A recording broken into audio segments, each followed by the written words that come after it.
Hey everyone, it's Petra here from Petra Fisher Movement, and today I wanted to do a little review and show you how to use the toe bands from BlackBoard training. I really like this tool for my feet. I'm working on big toe strength and control and little toe movement for my feet, and these are really nice tools for both those things.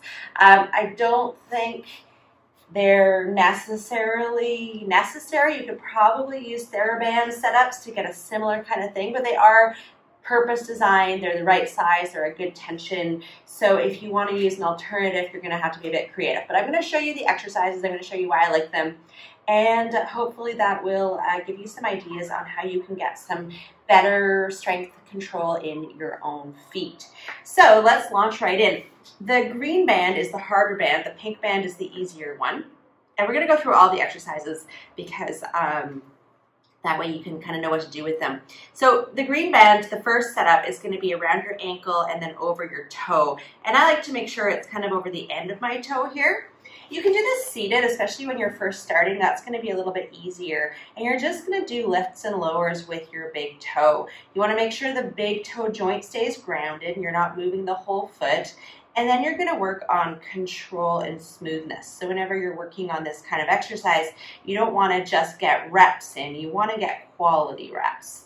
You want to help your brain connect in with the body and muscles. So seated like this in some sort of position is usually going to be easier than standing. But standing, what you're going to want to do is have your foot a little bit out in front of you. You can have your knee bent kind of over your second toe.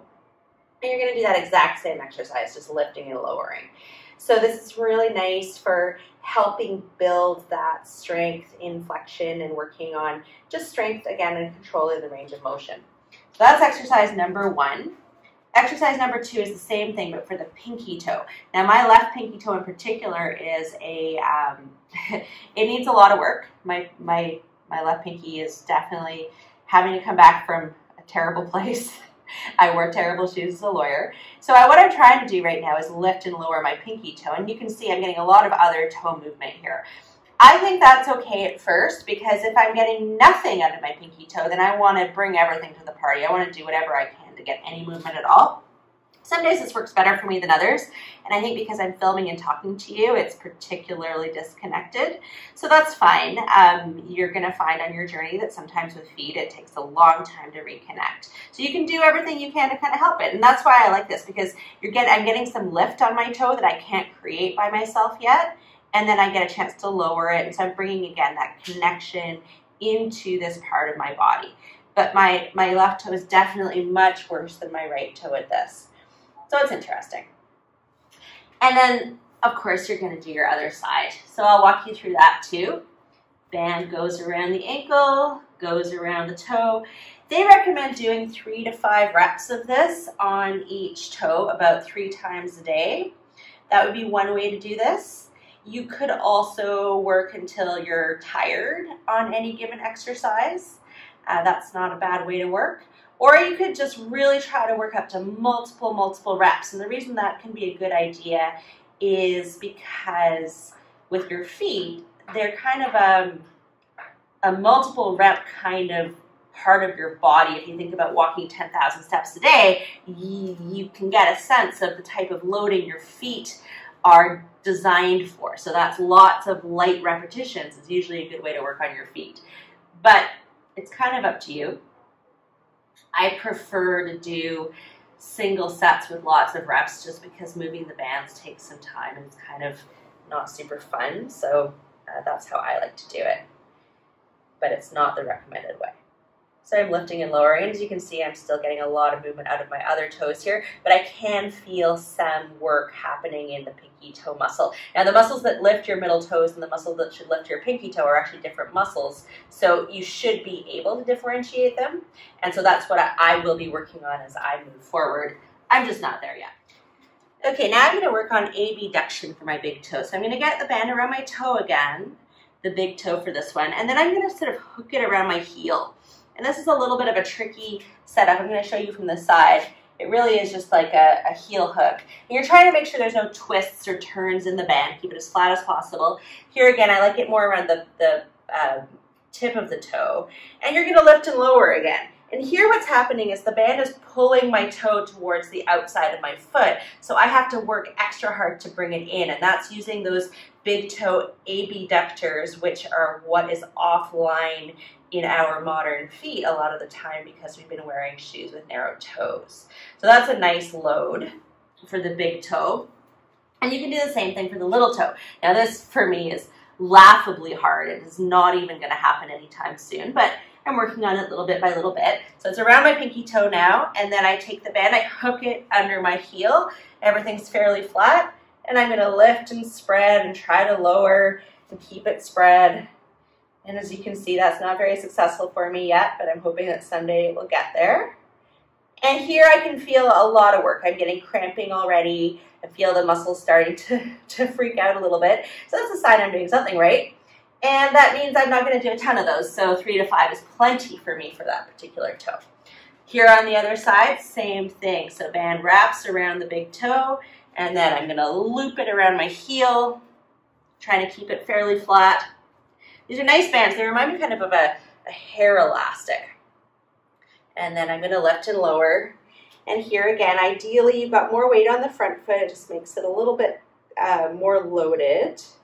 And I'm trying to press my pinky toe towards the midline of my big toe towards the midline of my body so that I get more strength on the big toe abductors to help make it stronger, to debunionize any bunioning that's happening in my feet. All right, and then the pinky on this side as well. The band loops around the pinky, hooks across the inside of the foot around my heel, like so. And I'm going to lift and lower here. Again, not very much success here, but that's one reason you might want to do just 3 to 5 to start to build the strength up, and then you can always increase reps over time if that works for you. All right, so next exercise is a combination of the first 2 exercises. So here, I'm going to hook my big toe. I guess that's not the first 2 exercises, that's the second 2. Hook my big toe around the heel. Hook my little toe around the heel. So I've got this kind of cross.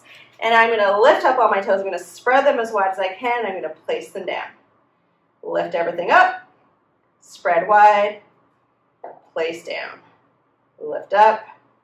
Spread wide, place down, lift up, spread wide, place down.